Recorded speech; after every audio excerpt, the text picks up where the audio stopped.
Too imprecatory or not too imprecatory? That is the question as we watch the Dem Convention, which endorses the single most pro-abortion agenda in American history. Planned Parenthood shows up to offer free medical abortions and free vasectomies. Cool. At an 18-foot inflatable IUD inside the convention, wicked men, wicked women, demanding women have the right to abortion care. If you'd like to know how that's spelled, abortion care is spelled OXYMORON.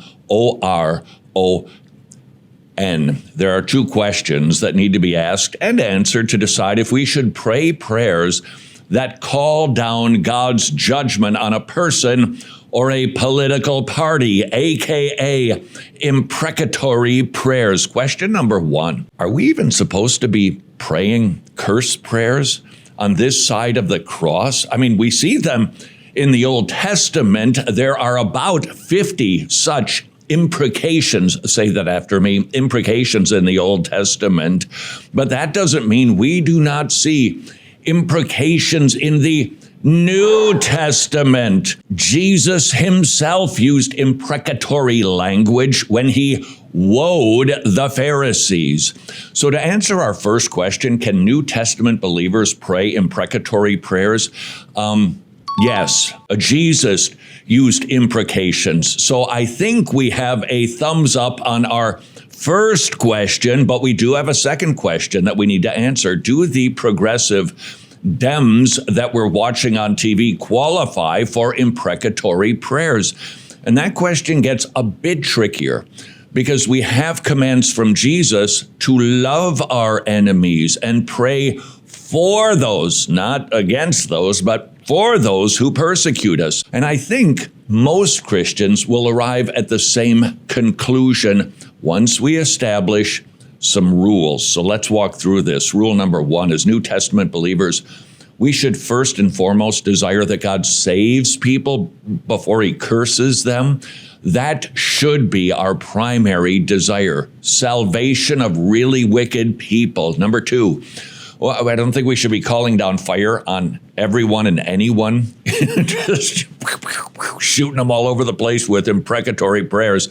The imprecatory Psalms and the New Testament imprecations provide us with the guidelines that we need. Who does qualify for an imprecatory prayer? Number three. So here are those rules. The Old Testament imprecations, they're not knee-jerk reactions. Hey, what do you think you're doing? Lord, smite them. That's not how it works. They're poetry. And poetry takes time to compose. So the authors of the imprecatory prayers, they weren't just knee-jerk reacting because they were agitated. They had thought it through. And they typically come after the psalmist has been petitioning God to stop wicked people from invading or harming. Imprecations are kind of a last resort sort of prayer. Another rule, imprecations are never offered for personal vengeance. They're not intended to be get-even prayers. Imprecations are protective prayers for people or justice prayers when God has been offended. Another rule, imprecations seem to be aimed at two groups of people: wicked warriors who seek to kill people, and religious leaders like the ones Jesus confronted who refused to repent despite his multiple pleadings. Another rule, imprecations can be offered if the person is especially wicked. It needs to be something that's like, whoa, and hurting people or harming people spiritually. But we need to note, biblical imprecations typically are aimed at groups, not individuals. Not to say that you can't. I'm just saying, biblically, we see them aimed at really nasty people as opposed to nasty individuals.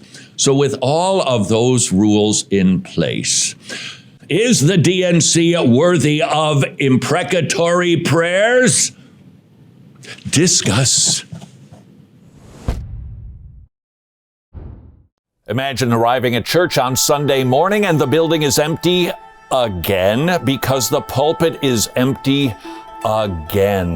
That is a reality in thousands of churches around the globe. By adopting a seminary with the Masters Academy International, you will be training pastors to fill empty pulpits. Visit wretched.org/pastor.